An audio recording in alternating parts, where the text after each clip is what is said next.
hello viewers मोर mini ब्लगলৈ আপোনালোকক স্বাগতম জনাইছো আৰু এয়া হৈছে মোৰ সৰু মন্দিৰটো আৰু হল মই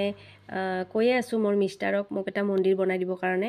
আৰু মন্দিৰ এটা বনাই দিব আৰু তেতিয়ালৈকে মই এনেকৈ পূজা পাঠ কৰি আছো আপোনালোকে গম পায় নে নেপায় যে বাহিৰত যিমান মন্দিৰত মানে পূজা কৰিলেও ঘৰৰ পূজাটো মেইন আগতে ঘৰৰ পূজাটো আৰু মই যিকোনো মন্দিৰত পূজা কৰিবলৈ যোৱাৰ আগতে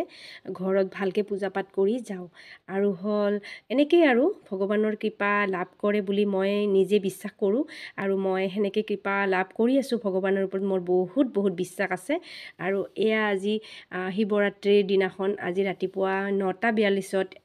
এনেকৈ মই সৰু এটা মই শিৱলিংগ ঘৰত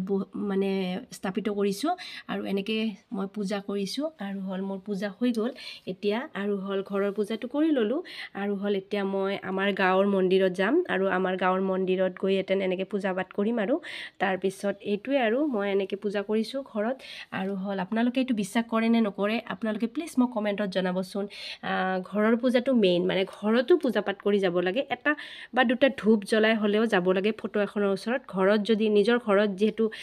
ভগৱান থাকে লক্ষী থাকে ঘৰত আৰু হল সেই কাৰণে নিজৰ ঘৰখনে মানে মন্দিৰ এটা গতিকে নিজৰ ঘৰখনত আগতে